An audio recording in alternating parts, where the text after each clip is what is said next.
cette fois d'une vidéo bilan avis lecture du Tarot Book Challenge édition 2023, je précise bien. J'ai toujours autant de retard dans mes vidéos. Il avait lieu du 1er avril au 31 mai, soit sur 2 mois, et il est organisé par Aurélie de Livromancienne. Il se constituait de 10 catégories. Et tout de suite, je vais vous dire que je n'ai pas réussi mon challenge puisque je n'ai eu que 8 des 10 lectures que je m'étais prévues et donc des catégories. C'est un fail. Comme pratiquement tous les challenges depuis le décès de ma maman en mars dernier, donc 2023, j'ai du mal à finir les challenges. Je sais plus, avant j'y arrivais très bien. Alors pour 2023, je sais très bien que c'était parce que le rythme de lecture a un petit peu changé pendant 7 à 8 mois. Je reprends un rythme là depuis le début de cette année 2024 où j'arrive à relire tous les livres que je me prévois, mais des fois c'est juste 1 ou 2 livres qui manquent dans le challenge là aussi. Donc pour ce challenge, il me manquait la catégorie 9 avec la carte du diable. Et c'était pour le mot-clé vengeance. Je m'étais mis H-Princess le tome 1, qui n'est toujours pas lu d'ailleurs. Et en 10, la catégorie 10, Le Monde, terminer une saga. En plus, c'était terminer une saga, c'est minable, hein, tout à fait, voilà. Et j'avais mis Grisha tome 3, qui n'est toujours pas terminé, et que j'espère terminer par contre cette année, parce que j'aimerais bien conclure cette trilogie de base. Et on va commencer alors avec les livres lus au moins, donc il y en a 8. Alors la plupart étaient aussi dans le mois de la fantaisie. Je verrai encore comment je vais faire mes vidéos du mois de la fantaisie, parce que beaucoup de ces lectures se retrouvent dedans, comme j'ai vu juste après en préparant cette vidéo. Alors pas toutes, mais certaines. La première catégorie, c'était le fou, et j'avais choisi une nouvelle saga comme mot-clé, et je m'étais mis Caraval, le tome 1, donc vous aurez la miniature normalement plutôt ici. Dans Caraval, on va suivre en fait surtout Scarlett. Scarlett qui a une sœur, et on est dans un univers de fantasy inventé, où en fait Scarlett et sa sœur Donatella rêvent d'aller sur que Légende, c'est un directeur d'un espèce de spectacle, cirque, plutôt spectacle, qui se déplace dans les royaumes, les villes du royaume. Depuis qu'elle a 10 ans, Scarlett et sa sœur écrivent pour que ce spectacle vienne sur leur île. Et leur ville, mais surtout leur île, parce qu'elle rêve de voir ce spectacle. Et cette année, elle a encore écrit en désespoir de cause, puisque Scarlett va, dans quelques jours, quelques semaines, épouser un homme qu'elle ne connaît pas. Son père en a décidé ainsi, leur maman est décédée, elles ont toutes leur papa, et il n'est pas très sympathique, leur papa. Donc, elle rêve de voir ce spectacle avant de se marier avec sa sœur. Et finalement, après plusieurs années donc à écrire, elle a enfin une réponse. Légende ne viendra pas sur leur île, mais les invite, elle leur envoie des billets pour venir sur l'île principale où le spectacle est tout au long de l'année quand il n'est pas en déplacement, afin de venir voir une de leurs représentations. Donc les deux jeunes filles vont partir, je crois que c'est Donatella de mémoire qui décide qu'elles vont y aller, et Scarlett va finir par suivre, et elles vont être aidées par Julian. Oui, c'est ça, Julian, qui est un marin. Mais une fois que ce petit monde arrive sur l'île de Légende, avec leurs billets et tout ça, Donatella a disparu. Pouf! Et ben Scarlett, forcément, va chercher sa sœur. Et très vite, elle va se rendre compte que il y a... le spectacle cette année, c'est une espèce de... Comment vous décrire ça? De tournoi pour... des indices mystères, etc. Et qu'en fait, ce que les gens sont en train de chercher, et ce que Scarlett va devoir elle aussi chercher avec Julian, c'est Donatella qui a disparu, littéralement. Voilà.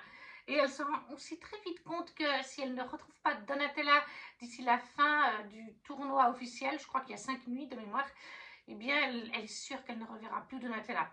Elle est sûre qu'il faut vraiment la retrouver à temps, et que ce soit elle et pas les autres participants. C'est un endroit où il y a aussi beaucoup de magie. C'est très spécial comme univers, un peu onirique, j'ai envie de vous dire. On ne sait plus à un moment donné ce qui est réel ou ce qui n'est pas. On se dit, voilà, on sent qu'il y a des dangers. Est-ce que les dangers sont réels? Est-ce que si vous vous blessez pendant l'épreuve, est-ce que ça va vraiment vous blesser définitivement ou non? Il y a des moments de magie, il y a des personnages très étranges, très... Et alors, Légende, on ne parle même pas. Et il est un petit peu timbré aussi, Légende. Il fait flipper. Vraiment, moi, il me fait flipper. On revoit le père des filles, qui n'est vraiment, enfin, de mémoire, il n'est vraiment pas sympa. Le fiancé, je ne me rappelle plus. Mais j'ai bien aimé. J'ai mis 18. Ouais, je regarde sur mon dossier, j'ai mis 18 sur 20. Donc j'ai passé un bon moment. J'aimais bien quand même ce côté, comme je vous dis, un petit peu spécial, un peu magie, onirique, un peu, est-ce que ça va être, est-ce qu'on est vraiment encore dans la réalité ou est-ce qu'on hallucine à quelque part? Des fois on peut se poser la question. Cette recherche de Donatella, certains personnages qu'on rencontre, dont Julian, qu'on apprécie, enfin moi je l'appréciais, d'autres où on ne sait pas trop. Il y a aussi des mystères autour du décès de leur maman, enfin de leur maman tout court en fait. On se rend compte de certaines choses. Donc j'ai bien aimé. Mais ça n'a pas été un coup de cœur. Ça a été une bonne lecture. Ça, je l'ai fait en e-book. Donc je ne sais plus. Je crois que c'est chez Bayard. Voilà, chez Bayard et le livre de poche. Moi, j'ai commencé en e-book. Je ne peux plus commencer toutes les sagas que je veux physiquement. J'ai plus de place. Donc j'ai commencé en e-book. Et je vais continuer en e-book. Si ça avait été un coup de cœur, j'aurais acheté physiquement. Mais là, je pense que je vais continuer en e-book. Donc comme ça fait un peu plus d'un an et demi, par contre, je ne me rappelle plus de la longueur des chapitres. Je ne pourrais plus vous dire si ça se lisait. Alors, ça se lisait vite, ça, oui, je m'en souviens. Ça se lisait relativement vite. Mais la taille des chapitres en eux-mêmes, je ne m'en rappelle plus. La plume était donc bonne. J'aimais bien ce côté. Donc, comme je vous dis, j'ai du mal à le définir, mais cette ambiance un peu magie, un peu mystère, un peu onirique, un peu... est-ce que ça c'est vrai? Est-ce que ça c'est pas vrai? Comment ça fonctionne? Comment les gens font certains tours de magie, si on peut dire. Les intrigues, les connexions entre certains personnages, les relations aussi. J'aime bien Julian et Scarlett, leur évolution, bien entendu. À voir ce que ça va donner pour le tome 2. Après, je ne peux pas vous en dire plus parce que sinon, ça vous spoilerait le livre. Donc, mais ça a été une bonne lecture dans l'ensemble, une plume agréable et fluide, qui se lit bien. C'est juste que je ne me rappelle plus si c'était des grands chapitres, des petits chapitres. Ça, c'est le flou complet. Ça, c'était Caraval, le tome 1 de Stéphanie Gerber, au livre de poche et chez Bayard Jeunesse. Et j'avais mis 18 sur 20, et c'était donc pour le fou, le mot-clé nouvelle saga. En deuxième carte de tarot, nous avions le magicien, et j'avais choisi comme mot-clé la magie et la fantasy. Et j'ai prisonné le tome 2, The Gilded Cage de Lynette Noni chez Hachette Roman. Alors là, c'est dans le tome 2, je ne vais pas vous résumer le tome 2, mais dans le tome 1, on suit en fait Kiva, qui est une jeune femme qui est enfermée dans une prison depuis qu'elle est petite fille, parce que malheureusement, quand les gens du royaume, c'est un royaume complètement inventé, quand ils sont venus chercher les gardes, voilà, quand ils sont venus prendre le père pour le mettre en prison, eh bien, Kiva et son petit frère, je crois que c'était son petit frère, ils étaient tous les trois ensemble en train de pêcher ou un truc dans le genre. Du coup, Kiva a été faite prisonnière avec son papa. Et donc, on la suit bien des années plus tard. Elle est guérisseuse dans la prison. Elle y a grandi une partie de son adolescence et tout ça. Une prison qui est difficile, où il y a beaucoup de morts, même par jour, que ce soit par des combats ou des altercations avec des gardes, des maladies, tout ce que vous voulez. C'est vraiment une prison pas facile. Son papa est décédé il y a un petit moment maintenant, mais elle a passé plusieurs années quand même avec lui. Et elle a pu apprendre à maîtriser l'art de la guérison grâce à son papa qui était guérisseur, qui était guérisseur. Et donc, elle est devenue la médecin de l'hôpital, de la prison. Elle est devenue la médecin depuis que le papa est décédé. Et en fait, au début de cette histoire, du tome 1, on a une prisonnière qui est amenée... On a d'abord un premier prisonnier qui est amené à la prison de Zalindorf, je crois. Je ne sais plus. Et en fait, ce prisonnier... elle va tout de suite avoir des accroches avec lui. Je ne sais plus comment il s'appelle. Et en fait, ils vont avoir des accroches, ils vont tout de suite s'entendre. Elle-même a depuis quelque temps une nouvelle gardienne. Une nouvelle gardienne dans l'équipe des gardiens avec qui elle s'entend bien. C'est une des seules femmes, c'est pas la seule femme gardienne d'ailleurs. Et elle va très bien s'entendre avec cette gardienne. Elle va commencer à bien s'entendre avec ce jeune homme. Elle craque un petit peu dessus. Et très vite aussi, va arriver une nouvelle prisonnière. Et cette prisonnière, en fait, c'est la chef des rebelles, si on peut dire. Je ne sais plus comment elle s'appelle maintenant, parce que il y a 2 ans que j'ai lu le tome 1, mais cette chef de rebelle a un certain âge déjà.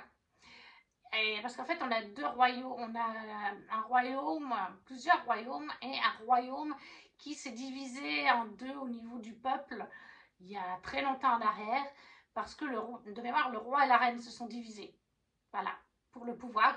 Et ce qui fait que l'un est parti en rébellion, en faction rebelle, tandis que l'autre est resté au pouvoir. Et du coup, il y a cette dame d'un certain âge, c'est la chef des rebelles actuels.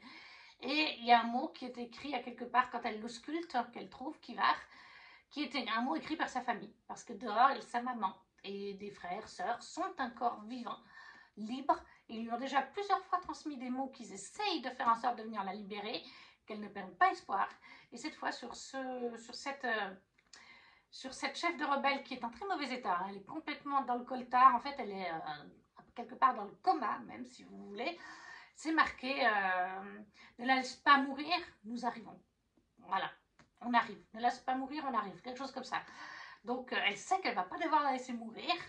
Et tout le Ottoman, ça va être ça, essayer de garder en vie cette dame d'un certain âge, parce que sa famille arrive, et essayer de survivre à des épreuves, parce qu'en fait, cette vieille dame, quand on arrive dans la prison, on peut faire des épreuves. En tout cas, elle y a le droit.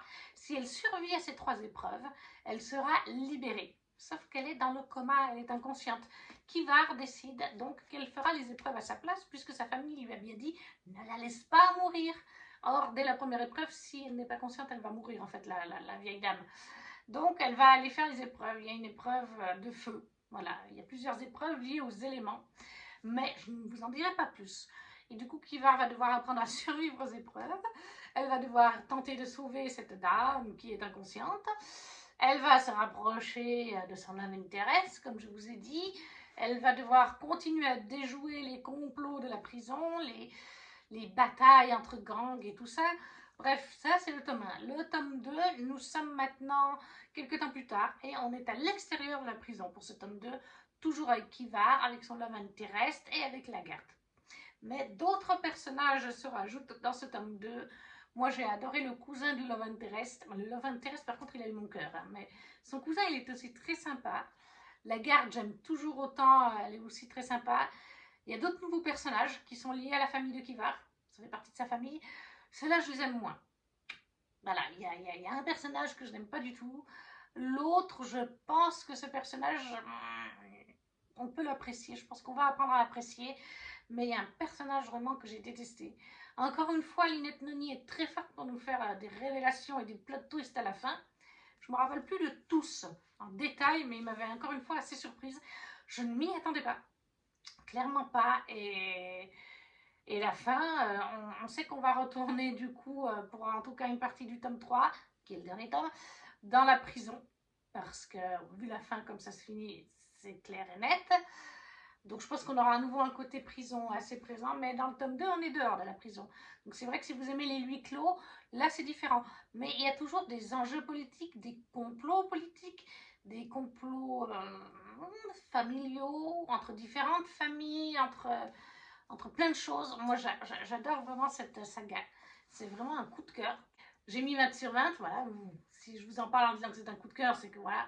J'adore Kivar, j'adore son love interest. Sa garde, j'adore le cousin, j'adore, voilà, comme je vous dis, les complots politiques entre les différents pays. On découvre aussi un peu plus en profondeur ce qui s'est passé il y a des centaines et des centaines d'années. Je ne sais plus combien de temps dans le passé c'était, mais le fait pourquoi il y a eu une division dans le royaume entre le roi et la reine, comment ça s'est divisé après dans les années qui ont suivi, comment tout s'est créé pour en arriver au jour d'aujourd'hui où on en est.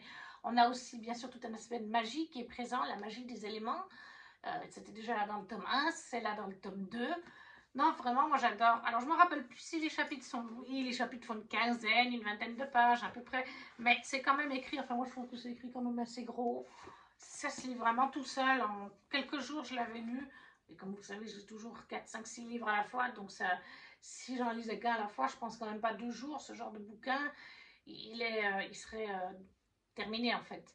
J'aime beaucoup la plume de Lynette Noni que je trouve agréable à lire. Elle est très fluide, elle se lit très rapidement.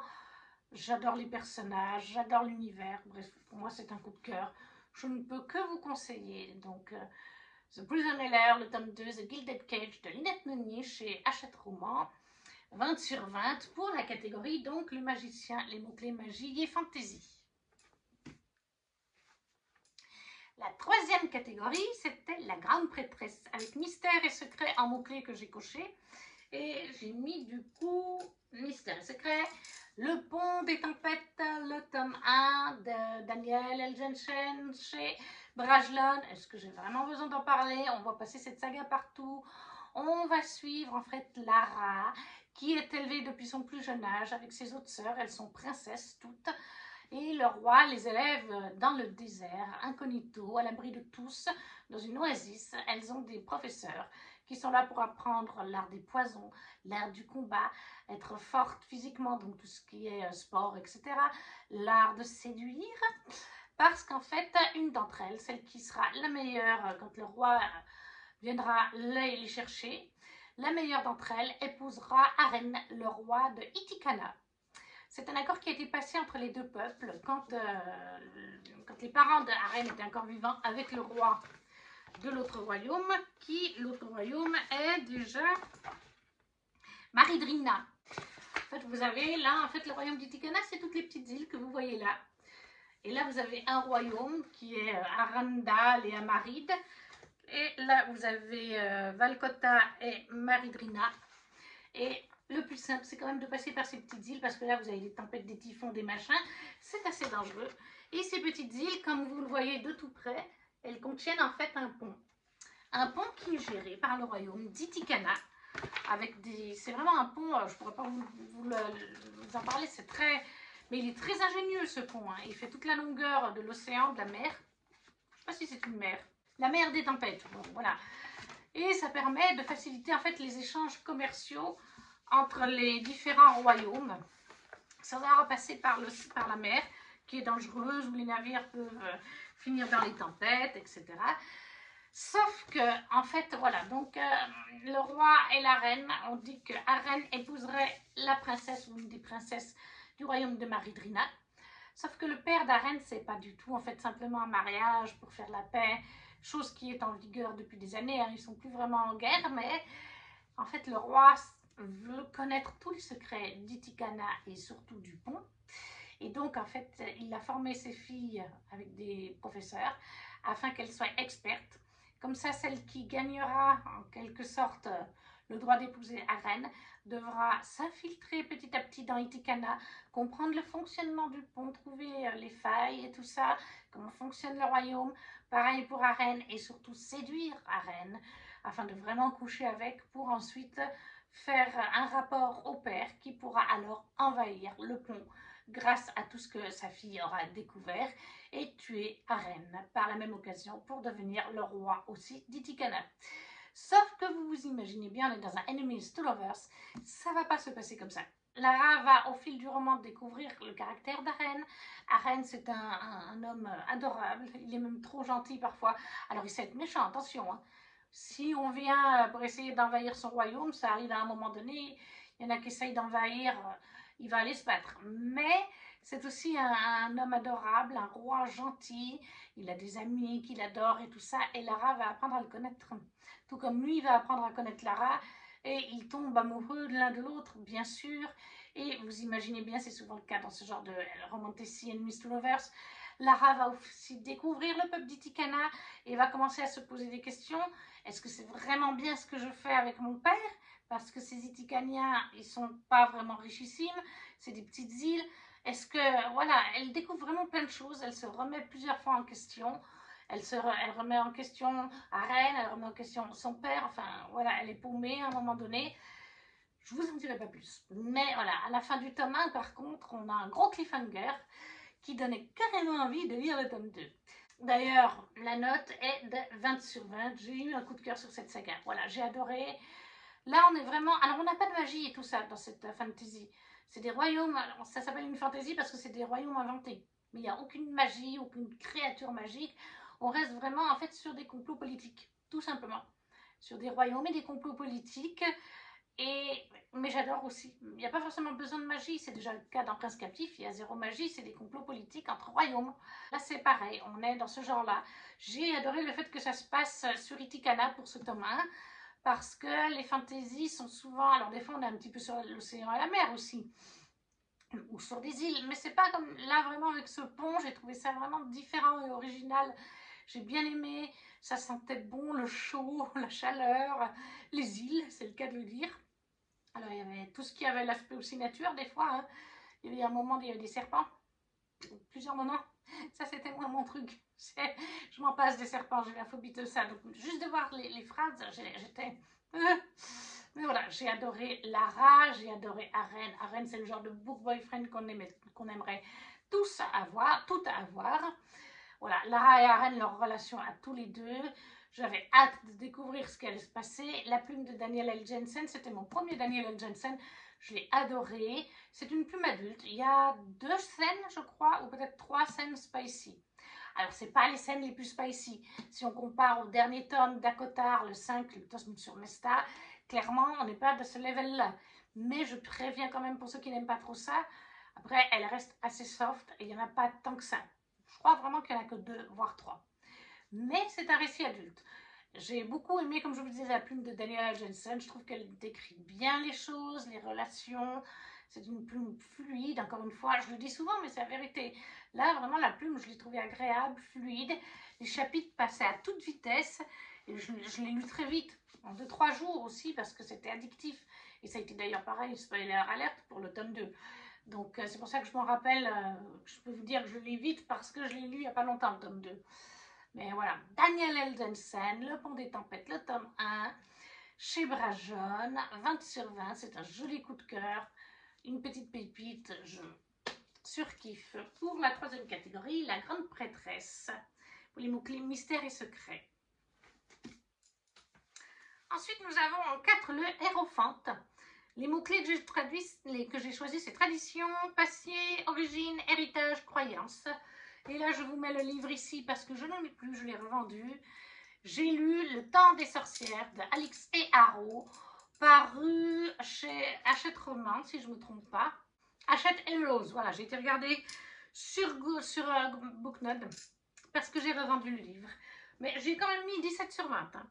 Mais j'ai revendu le livre parce que ça n'a pas été un coup de cœur. 17 sur 20, vous voyez, c'est une bonne lecture, mais c'est pas un coup de cœur. Il était énorme et aussi parce que le rouge sur le titre que vous voyez là partait. Le rouge aussi sur le feuille, bref, je l'ai lu que quelques jours. Hein. Après, je l'ai pu retoucher et il y avait déjà la moitié du rouge qui était parti. Et au prix où on a payé en plus ce bouquin, je trouve ça aberrant en fait. Si on veut nous faire payer 28 €, je crois que c'était ça, mais qu'au moins le rouge y tienne, quoi. C'est la moindre des choses. Mais bref, là, dans ce récit, on est en fait avec 3 sœurs qu'on va suivre, chacune leur tour, leur point de vue. On est dans les années...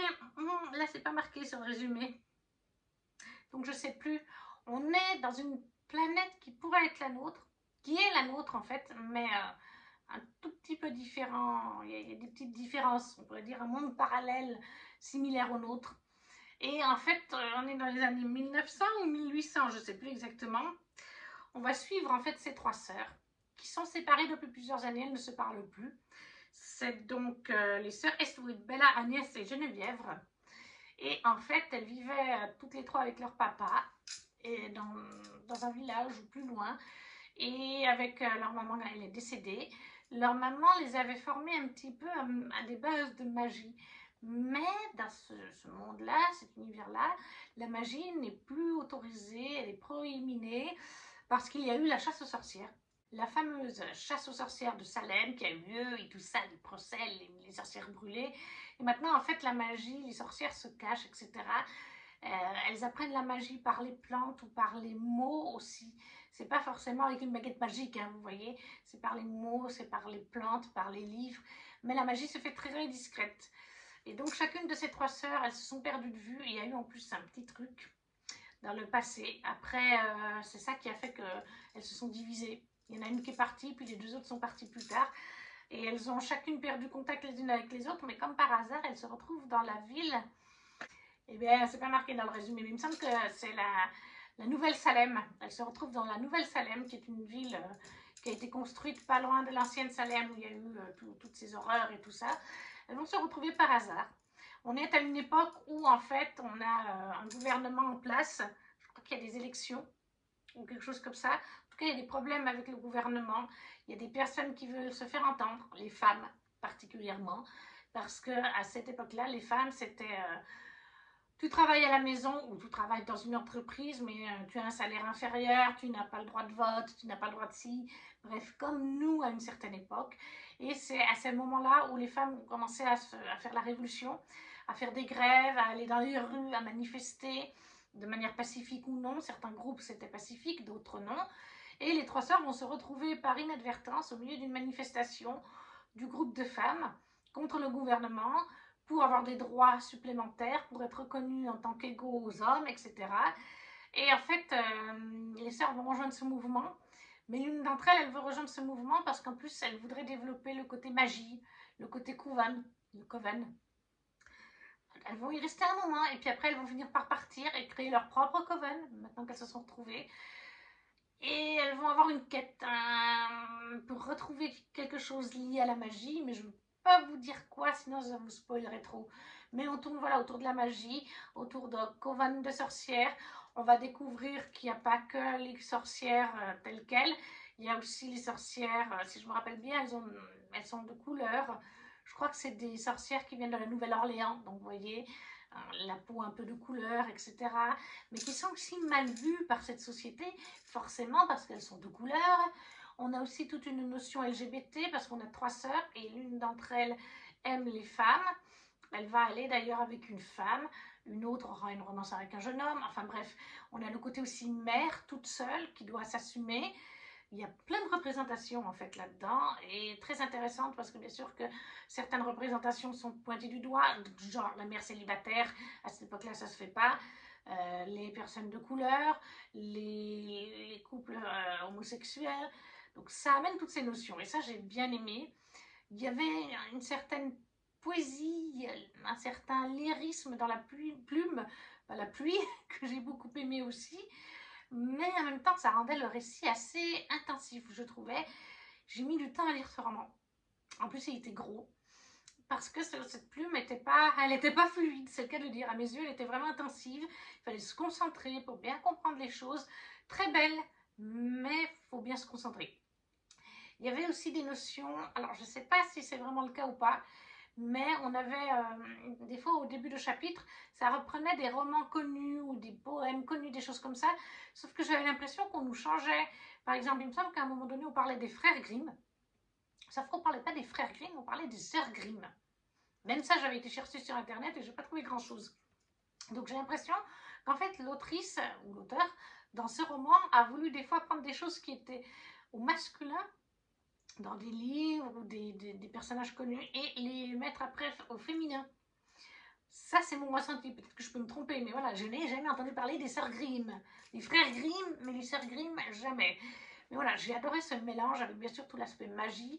Magie des mots, comme je vous dis, magie qui est dans des livres, magie qui ressurgit, les effets que ça a une fois qu'on fait le sortilège, ou magie des plantes de mémoire, je crois qu'il y avait aussi sur les plantes et tout ça. La fin n'était pas évidente. J'ai trouvé la fin un peu difficile quand même. Voilà. Parce que bien sûr qu'on a le gouvernement, et vous imaginez bien que c'est toujours des étroits d'esprit, que ce soit pour les droits des femmes, les sorcières et tout ça. Et en plus de ça, bien sûr, dès qu'une femme était un peu originale, elle était pointée du doigt, tu es une sorcière, alors que ce n'est pas forcément le cas, hein, mais ça a toujours été comme ça, on le sait. Donc j'aimais bien tous ces mélanges. J'ai passé un bon moment de lecture, mais ça n'a pas été un coup de cœur. J'ai mis 17 sur 20, mais ça reste une très bonne lecture. 17 sur 20, pour moi, c'est encore une très bonne lecture. Donc, Le Temps des sorcières d'Alix et Haro, chez Hachette Collection Heroes, pour la sous-catégorie 4, pour la catégorie 4, le Hérophante, tradition, passé, origine, héritage et croyance. Tous les mots-clés étaient vraiment complètement dedans. En 5, on avait la carte des amoureux. Et là, j'ai mis les mots-clés amour et spicy, parce que ça convient très bien. Et j'ai mis Witch and God, le tome 2 de Livestone chez BMR, avec la couverture où on voit les personnages, parce que moi, je préfère celle où on voit les personnages. Alors là, on est avec des sorcières et les dieux de la mythologie grecque dans notre monde moderne. Et en fait, ça fait depuis très longtemps que les sorcières et les dieux de l'Olympe sont en guerre. C'est vis-à-vis de Zeus, de Hécate qui était la déesse qui était liée aux sorcières. Et en fait, on est à un moment donné, dans le tome 1, les sorcières, comme les dieux, se rendent compte qu'il y a un problème avec leur magie. Les sorcières ont une première sorcière qui est née sans pouvoir. Et chez les dieux, ils ont de plus en plus de mal à gérer des créatures telles que, je sais plus moi, telles que les nymphes, des choses comme ça. Et ils se sont réunis en conciliabule à quelque part, et ils ont décidé qu'ils allaient faire la trêve. Et pour ce faire, une sorcière allait épouser un dieu. Et donc c'était Deimos qui devait épouser une des sœurs. Elles sont trois. Il y a Ella, Méroé et Circé. Et en fait, eh bien, voilà, dans le tome 1, c'est au final Ella qui épouse Deimos et il se passe toute une intrigue.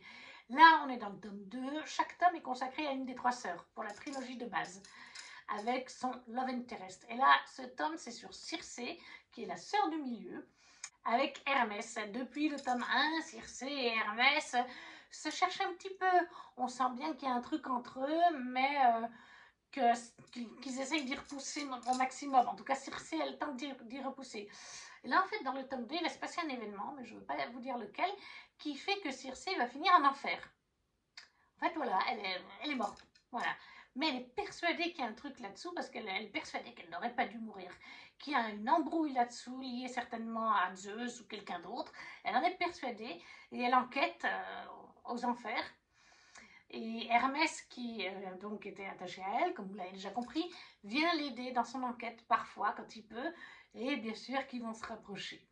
Donc Amour et Spicy, ben, ça rentre très bien, parce que oui, c'est une saga où il y a des scènes de sexe explicites. Après, il n'y en a pas 1 million, hein, il y en a 2, je crois, ou 3 maximum. Enfin, voilà, encore une fois, c'est pas comme Jennifer l'Armentrout dans Le sang et la cendre, ou Sarah J. Maas dans le dernier tome d'Acotar. C'est 2-3 scènes, mais il y en a. Donc si vous n'aimez pas du tout ça, bah, passez votre chemin. Si un petit peu vous dérange pas, je me rappelle plus si c'est beaucoup décrit. Je me rappelle juste que j'ai préféré les scènes de Spicy, de Ella et Deimos, et en règle générale, j'ai préféré la romance de Deimos et Ella. Mais j'ai quand même mis 20 sur 20 parce que j'adore. J'adore ce mélange de mythologie grecque et de sorcières. Surtout que les sorcières, c'est 3 sœurs. Il y a des petits clins d'œil des fois à Charmed, le vrai Charmed, pas le remake. Et j'adore aussi, dans Charmed, dans le vrai Charmed, on avait eu des épisodes avec les dieux de la mythologie et les sorcières. Donc j'adore voilà, j'adore cette saga qui mélange deux magies, deux univers fantastiques que j'adore. Les personnages sont quand même attachants. Après, comme je vous dis, Circé, j'ai eu un peu plus de mal que Ella et Deimos. Et voilà, mais le roman c'est quand même très sympathique, très joli, très touchante. Et les scènes de Spacey, j'ai adoré aussi. J'ai adoré toute cette partie finalement aux enfers. J'avais un petit peu peur de ne pas aimer, mais finalement non, c'est bien passé. Les rencontres que Circé fait, je crois que normalement de mémoire elle rencontre Hadès, elle va rencontrer Perséphone. Voilà, on avance aussi sur l'intrigue parce qu'il y a une intrigue qui s'est mise en place dans le tome 1 et on avance un petit peu sur cette dernière. J'aurais voulu qu'on avance un peu plus sur cette dernière. Je pense que ce sera le cas dans le tome 3 parce que ça se met en place petit à petit. Mais on avance, on a des indices en plus, on a des discussions en plus entre diverses protagonistes, pas forcément Circé et Hermès, mais d'autres. Hein. Quelques chapitres du coup, où des fois on voit d'autres personnages. Et de mémoire, si je me rappelle bien, on voit aussi ses sœurs. Après le décès de Circé, forcément les sœurs sont choquées. Circé, elle a genre 20 piges, 23 piges, un truc dans le genre. Donc, mais moi j'ai beaucoup aimé. J'adore cette saga. J'adore la plume de Livingstone. J'adore comment elle mélange la mythologie grecque et les sorcières dans notre monde moderne. J'adore les romances. J'adore les liens entre les trois sœurs. Ça se lit tout seul. C'est super fluide. Avec en plus un petit peu de spacey comme j'aime. Bref, moi je suis juste accro à cette saga qu'il faut que je continue d'ailleurs. Donc, coup de cœur, 20 sur C pour Witch and God, le tome 2 de Livingstone aux éditions BMR. Et la couverture brille selon comment je vous la mets.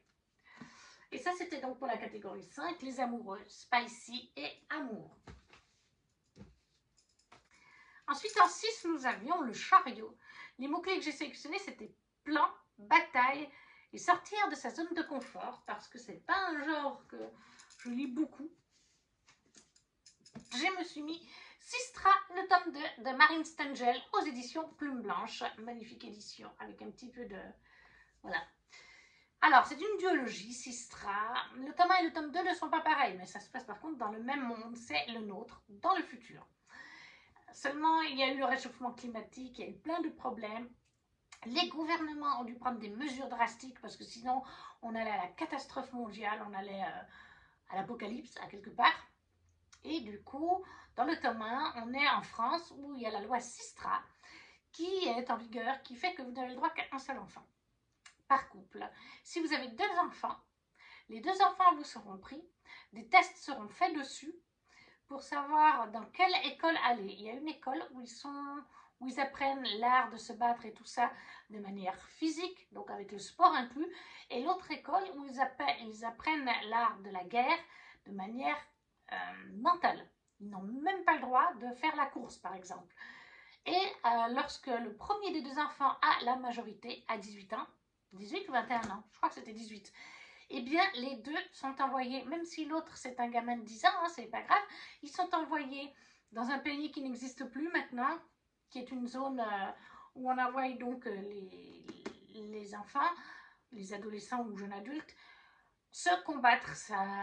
C'est des groupes hein, qui vont ensemble, hein, ils sont une trentaine, et à chaque fois il y a un frère et une sœur, et un frère ou une sœur est déposé à un endroit du pays, de la ville, du machin, l'autre est déposé à l'autre, et ils savent qu'ils vont devoir se retrouver. Et ils sont observés, bien sûr, avec des caméras, des machins, et que le meilleur gagne. Est-ce que ce sera celui qui a appris à combattre physiquement par tous les moyens possibles, ou celui qui a appris à combattre par tous les moyens stratégiques dans la tête? Parce que ça compte aussi finalement, hein, les poisons, savoir faire une bombe, etc. Mais voilà, c'est rude, hein, voilà. Et le gagnant des 2 sera alors libéré de cette zone de guerre, entre guillemets, de bataille, et pourra alors aller vivre sa vie et retrouver leurs parents. Oui, parce que bien sûr que les parents ne peuvent plus, enfin voilà, ils ne vivent plus chez leurs parents. Je crois qu'ils ont le droit 1 fois par année d'aller voir leurs parents, il me semble. Ou alors, en tout cas, les Sistra peuvent 1 fois par année aller se... Ils vont 1 fois par année, ils doivent se voir. À travers une vitre et tout ça, mais ils doivent se voir pour juger l'ennemi, vous voyez. Ça, c'est le tome 1. Le tome 2, c'est différent. Cette fois, on est aux USA. Et la loi Sistra fait qu'en fait, vous avez un certain nombre de points. Et si vous enfreignez les directives du gouvernement, mais c'est des choses vraiment des fois très banales, et ben on vous enlève des points. Et quand vous n'avez plus du tout de points sur votre petit badge numérique machin, et bien vous passez alors à la télé, c'est annoncé tous les soirs, telle et telle personne vont être, ou toutes les semaines, telle et telle, telle et telle, telle et telle. Ces personnes-là n'ont donc plus de points et vont être pourchassées par les hommes du gouvernement et parfois même par les autres humains, hein, ça dépend de la nature, comment vous êtes. Et en fait, eh bien là, on va suivre un frère et une sœur, un petit frère et une grande sœur, Tessa. Et son petit frère, c'est Nolan. Et en fait, Nolan, il a genre 8 piges ou quelque chose comme ça, c'est un gosse. Et il va faire une grosse erreur qui va lui coûter tous ses points. Mais c'est un gosse, mais le gouvernement n'en a rien à fichtre qu'il ait 6, 7 ou 8 ans approximativement. Il ne s'est pas rendu compte. Et en fait, elle va réussir par un procédé à prendre ses points à sa place, enfin les points qui vont être retirés. Et du coup, en fait, c'est son nom qui va apparaître un soir. Et en fait, il y a des rumeurs qui courent. On est dans la ville de New York, je crois. Il me semble qu'on est à New York. Oui, c'est ça, New York, la nouvelle New York. Et en fait, il y a des rumeurs qui courent qu'on peut partir de Nouvelle New York et de ses enceintes, de ses grands murs, qu'on peut aller dans le désert, littéralement, quelle Amérique, à ses risques et périls. Est-ce qu'on survit ou pas? Bonne question. Parce que dans Nouvelle New York, par contre, il y a tout. Il y a l'eau, il y a l'électricité, il y a à manger. Mais en même temps, notre frère et notre sœur, eh bien, ils ont perdu leurs parents qui, au fil du temps, n'ont plus de points, ou alors les parents se sont enfuis. Non, les parents, oui, ils n'avaient plus de points, et ils ont choisi de s'enfuir par contre. Voilà, ils ont fait ce choix de s'enfuir, voilà. Et donc bah là, elle fait pareil. Elle fait le choix de s'enfuir, elle va s'enfuir avec son petit frère. Et elle va sortir de Nouvelle New York et elle va découvrir le monde extérieur. Et à un moment donné, mais je ne vous dirai pas comment, elle va rencontrer certains des protagonistes du tome 1. Je ne peux pas vous en dire plus, ni comment ni pourquoi ils se rencontrent, sinon ça vous spoilerait la fin du tome 1 de Sistra. Mais voilà, donc j'ai beaucoup aimé cette rencontre, j'ai aimé découvrir ces nouveaux personnages. Même, alors la première partie, ça se passe dans Nouvelle New York, donc jusqu'à ce qu'ils en sortent, et puis qu'après, en deuxième, voire même troisième partie, on pourrait dire, et on va rencontrer les autres protagonistes. Mais je me suis moins attachée à Tessa et Nolan qu'à Kali et Kaya, et aux autres héros du tome 1. Donc j'étais bien contente quand on les a retrouvés, de voir ce qu'ils sont devenus plusieurs mois plus tard. Je vous dirai ni comment, ni où, comment, pourquoi, ça je vous laisse le découvrir.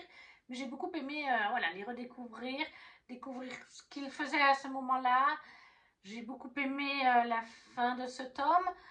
Clairement, on pourrait faire d'autres choses, je pense, dans ce monde, parce que c'est une fin que je trouve quand même ouverte. On a une fin, oui, mais on pourrait aller plus loin, je pense. Moi, j'ai bien aimé. C'est de la dystopie, donc. Hein. C'est un genre que je lis moins. J'ai beaucoup aimé La Plume de Marine Stangel. Et franchement, c'était déjà le cas avec le premier tome, et c'est le cas avec celui-là. La dystopie, c'est pas un genre que je lis beaucoup. Je n'ai pas lu les Hunger Games, les Divergentes, tout ça, ça ne m'intéresse pas. Et donc, en fait, c'était un pari risqué, mais bah, c'est un pari gagnant pour Sistra, puisque je lui ai quand même mis, je lui ai mis 18 sur 20, parce que j'ai vraiment passé un bon moment de lecture. Je me suis quand même attachée à tous nos personnages, même si j'ai une préférence pour ceux du premier tome.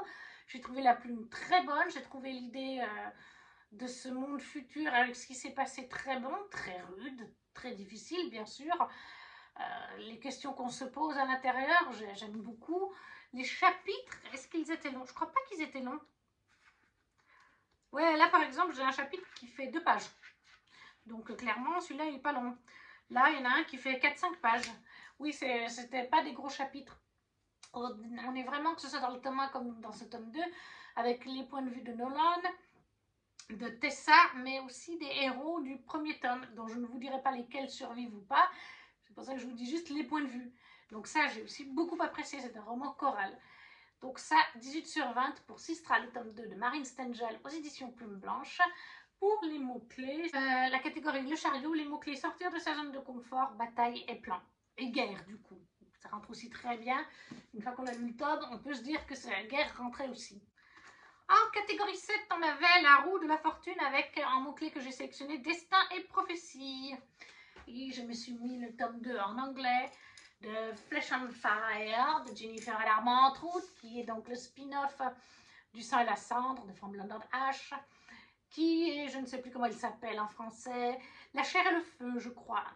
Ouais, Flesh on Fire, je crois qu'ils l'ont traduit, la saga La Chair et le Feu, et il est sorti d'ailleurs hier, je vous tourne la vidéo, il est sorti hier en librairie en France, le tome 2 chez De Saxus de cette saga. Alors là, bon, on est dans un tome 2, donc je ne veux pas trop vous en parler. On est en fait dans le spin-off de Le Sang et la Cendre. Et en fait, on se passe des siècles avant Le Sang et la Cendre. On va suivre en fait Serra, qui est une jeune princesse qui a été, que sa famille a décidé qu'elle allait être, en fait, ça fait partie d'une prophétie, la première princesse devait être alors offerte comme épouse au roi, au dieu de la mort, Nyctos. Et donc, elle est formée depuis sa plus tendre enfance aux arts des charmes, mais aussi aux arts des potions, des poisons, des combats. Parce que oui, il y avait un deal que le dieu de la mort avait fait, que la première princesse serait alors sa femme, offerte comme femme, mais il y a aussi une maladie, quelque chose qui gangrène la terre et le royaume, et ils sont persuadés que c'est en tuant le dieu de la mort qu'ils pourront contrer cette destruction de leur royaume terrestre. Donc Serra, elle a été formée toute sa vie à ça, y compris à charmer le dieu de la mort, parce que le dieu de la mort, c'est un dieu, il est immortel, censément immortel et invincible, sauf s'il tombe amoureux, parce qu'il baissera sa garde. Et comme sa garde sera baissée lors d'un moment d'intimité, Serra pourra le tuer. Sauf que ça ne se passe pas comme prévu. Et il est censé la prendre le jour d'une sélection où le roi de la mort, le dieu de la mort vient, qui a lieu tous les je ne sais plus combien d'années. Sauf que cette fois-là, il ne la prend pas. Il la regarde, mais non, il ne la prend pas. C'est la déception pour toute la famille. Ils sont persuadés qu'elle va faire sombrer le royaume dans la ruine, etc. Et du coup, en fait, elle n'est toujours pas vue comme une princesse, hein, mais comme elle a été formée aux arts des poisons de la guerre et tout ça, eh bien sa mère l'emploie un petit peu comme une, comment vous dire ça, comme une tueuse en douce, quoi. Genre, à un moment donné, c'est dit, la mère n'est pas contente de ce que lui a répondu un magistrat d'un autre royaume, et bien elle envoie Serra le zigouiller. Voilà. Maintenant, c'est à ça que sert Serra. Elle n'est toujours pas reconnue comme une princesse du royaume, ni quoi que ce soit. Personne ne connaît son identité sauf sa famille. Mais voilà. Sauf que des années plus tard, Serra est donc en train d'être une mercenaire, on peut dire ça comme ça, pour le compte de sa mère. Et un jour, elle va voir dans les rues de sa ville des dieux, des petits dieux qui sont en train de tuer des gens. Elle va vouloir s'interposer. Elle va rencontrer un jeune homme. Le jeune homme va lui dire non, non, n'y va pas, ils sont dangereux et tout ça. Tu feras pas le poids, même si je suis une bonne combattante et tout. Je peux pas les laisser, ils sont en train de faire du mal à des gens.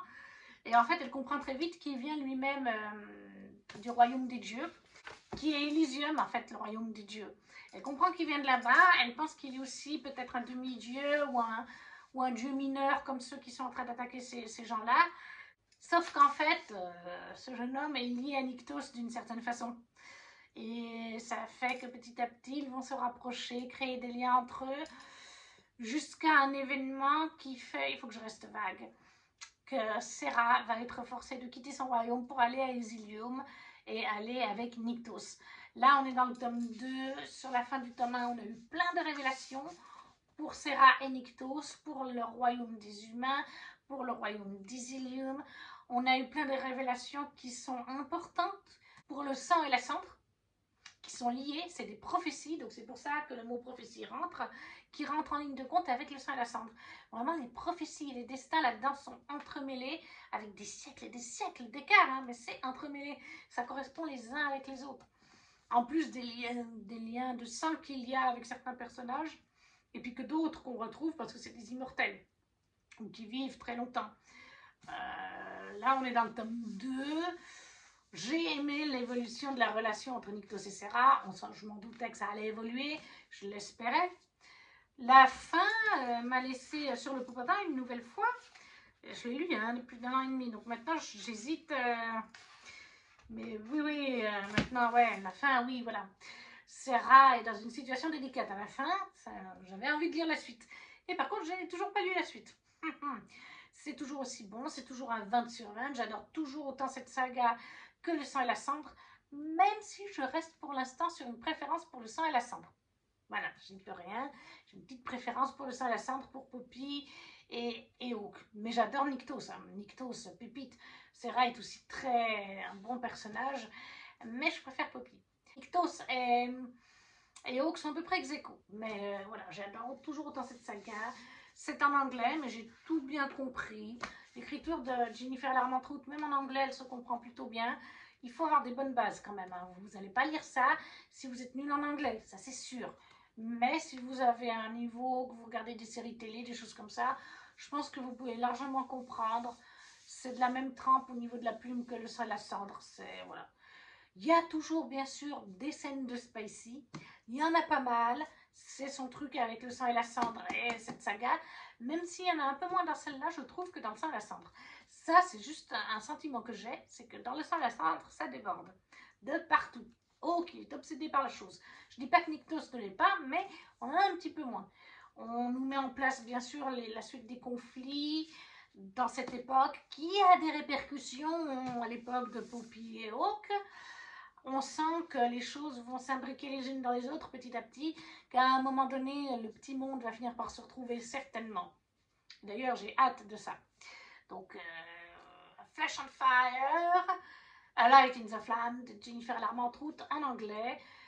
En français, il vient de sortir, c'est le tome 2 de la saga La chair et le feu, la saga spin-off du sang et la cendre. Benji est là, 20 sur 20. Coup de cœur, c'était la catégorie 7, oui. Les mots-clés destin et prophétie, la roue de la fortune. Et le dernier, c'est la mort, la catégorie 8 de ce que j'ai fait, avec renaissance, transformation et changement. Et ça correspond tout à fait pour ces mots-clés, changement, transformation, renaissance, le sang et la cendre, le tome 3, en VF cette fois, chez De Saxus, de Jennifer Larmentrout. C'est une relecture, c'est un 20 sur 20, c'est un coup de cœur, c'est une saga pépite. Entre elle et lui, de toute façon, je trouve que cette autrice est un génie, comment elle a mélangé ça, comment ça se mixe super bien. Le tome 3 est à lire avant le tome 1 du spin-off, pardon. Après, c'est le tome 4 qui est à lire, et le tome 2 de celui-là, puis le tome 5 de celui-là. Il faut suivre, hein, c'est compliqué. Mais voilà, c'est une relecture. Je ne sais pas si je vous l'ai déjà présenté en vidéo pour la VO ou pas. Mais j'adore toujours autant l'univers, j'adore toujours autant la plume. Là, on est avec Poppy et Hawk des siècles plus tard vis-à-vis de la première saga.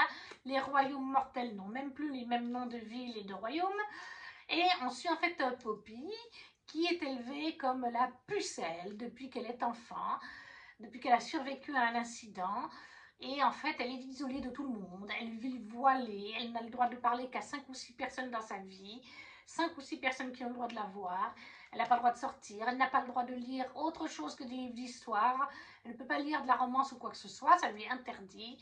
Parce que Poppy sait qu'elle va devoir faire une ascension.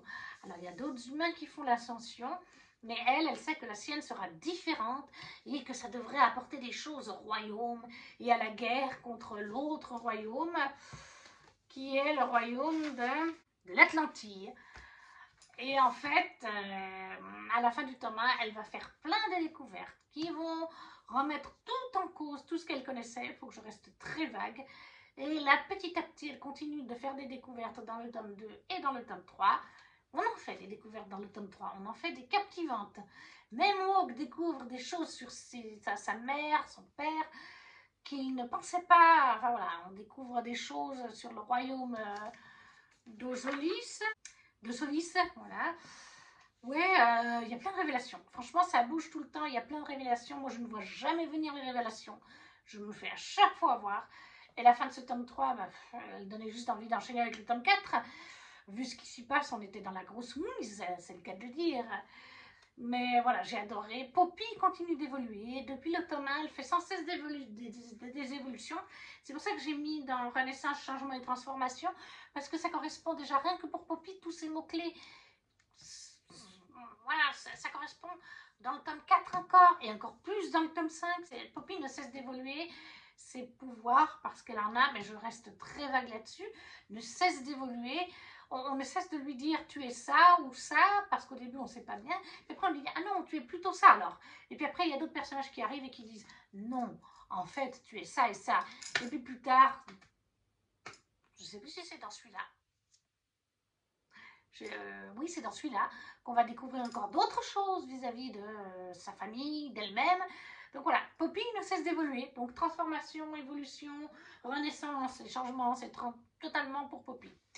C'est addict, voilà, ça fait 1 heure que je parle bientôt. De toute façon, c'est un tome 3, donc je ne peux pas trop l'évoquer en profondeur.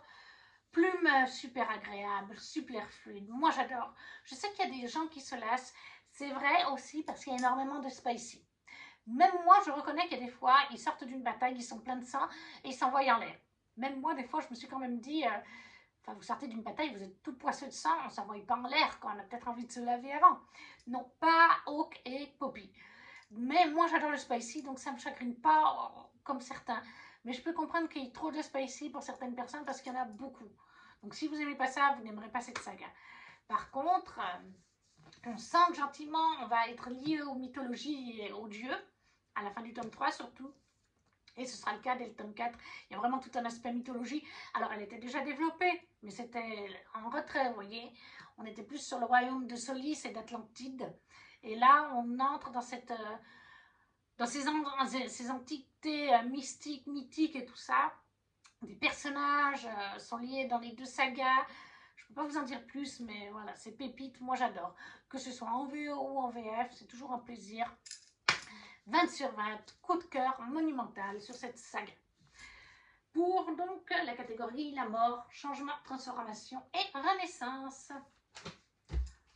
Et voilà, nous avons chroniqué les 8 livres, comme il y avait 2 e-books, de cette update lecture bilan du Tarot Book Challenge 2023. Au final, comme vous avez pu le voir, que des très bonnes lectures, plusieurs coups de cœur, de très bonnes lectures avec des 17 et des 18, aucune déception, aucun livre qui brûle. Donc c'était vraiment un challenge, un bon challenge. Je suis juste déçue de ne pas avoir pu lire les 2 derniers livres des 2 dernières catégories. Mais bon, bah c'est comme ça, c'est la vie. Hein. De toute façon, j'ai du mal à finir mes challenges. N'hésitez pas à me laisser un commentaire en me disant si vous avez lu certains de ces livres, s'ils vous font envie, si vous ne savez pas quoi mettre un petit emoji, à liker la vidéo et à la partager si le cœur vous en dit, à vous abonner aussi. Et nous, on se retrouve très vite pour une prochaine vidéo. Ciao, ciao!